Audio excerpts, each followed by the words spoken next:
Galing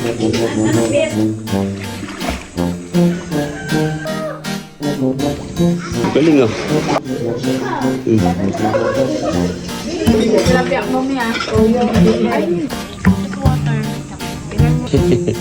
Napunta.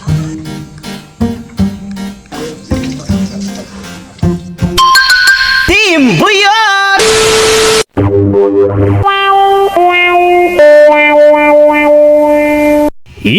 Magandang araw! Ngayong araw nga pala mga kabayot ay pang second day nga pala natin dito sa may Pangasinan, sa may malapit sa Manawag, Chay! Yung mga oras na yung mga kabayot ay kakagising nga pala natin dyan kaya nagkape-kape muna tayo. At pagkatapos nga natin magkape dyan mga kabayot ay hinila nga pala ako ng aking baby lalabs doon papunta sa may swimming pool. At ayan ang aking baby lalabs Junakis mga kabayot ay naligo na nga pala siya dyan sa may swimming pool. Tuwan-tuwa na naman ang baby lalabs. At syempre mga kabayot, hindi nga pala papatalo ang aking panganay na anak dyan. At ayan na nga ang aking mga baby lalabs Junakis mga kabayot ay tuwan-tuwa na naman dahil nakaligo na naman sila sa swimming pool. At tingnan nyo nga naman itong aking panganay na anak mga kabayot, may pangarap yata maging janitor. Yun kung saan ka masaya anak, susuportahan kita. Ipapa-enroll nga pala kita sa UP, sa UPN ng mga bakal-bakal at mga lata-lata.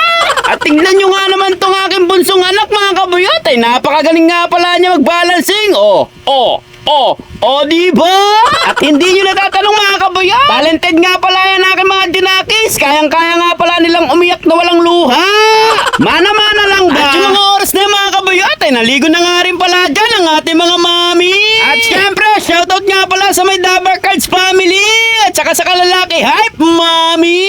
At syempre, shoutout nga din po pala sa ating mga daddy. Kulang-kulang nga pala sila dyan, kaya kulang-kulang ang bodyguard. At yung mga oras na mga kabayot, ay nagiinit na nga pala ang aking katawan dyan at naiingit na rin ako sa aking mga baby lalabs Junakis, kaya maliligo na ako dyan. Oo nga pala mga kabayot, baka magtaka kayo, wala nga pala dyan ang aking baby lalabs darling. Nandun nga pala siya sa may loob at nag-aasikaso na siya ng aming mga damit. I love you so much darling. Maraming salamat nga pala sa lahat ng iyong pagmamahal sa ating buong pamilya. Mwah, chup chup. At pagkatapos nga pala namin maligo na swimming pool dyan ang aking mga baby lalabs Junakis mga kabayot, ay kumain na nga pala kami lahat. Grabe mga kabayot, napakasarap nga pala talagang kumain kapag sabay-sabay kayong kumain ng iyong buong pamilya. At syempre sinabayan pa ng mga gulay na ulam. At ayun nga pala yung cute na aso ni Mami Marua. Bagong ligo nga pala siya dyan. At pagkatapos nga pala namin kumain mga kabuyot, ay nagprepare na nga pala kami dyan ng aming mga gamit sa may bus. At ayan nga pala si Mami Marua mga kabuyot, at malungkot na naman siya dyan dahil wala ng tao sa bahay niya. Siya na nga lang pala mag-isa dyan. Maraming salamat nga po pala Mami Marua sa pagpapatuloy sa iyong bahay. I love you so much. Mwah, chip chip. At bago nga pala kami umuwi sa may Olongapo City mga kabuyot, ay pumunta nga muna kami sa may Wishing Water sa may Manawag.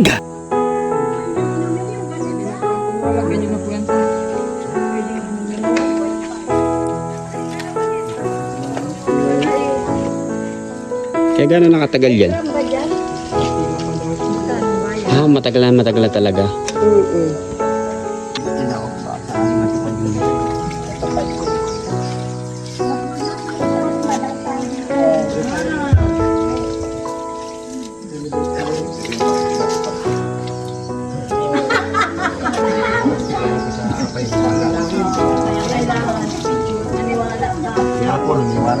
Yun at isa-isa lang nga pala kami dyan nag-ugas ng kamay mga kabuyot upang matupad nga kami mga pangarap. At syempre mga kabuyot, hindi nga pala matutupad lang yung wish kung hindi mo sasamahan yan ng pananalig at syempre ng gawa. Kaya lagi tayo magpapasalamat sa ating Ama, ang ating Panginoon mga kabuyot, at lagi rin tayo mga nanalangin. So paano ba yan mga kabuyot? Hanggang dito na nga lang pala ang ating kwento at nag-aasikaso na nga pala kami dyan at pauwi na kami ng Olongapo City. Maraming salamat nga po pala sa mga nag-like, share, and follow ng aking page. God bless you!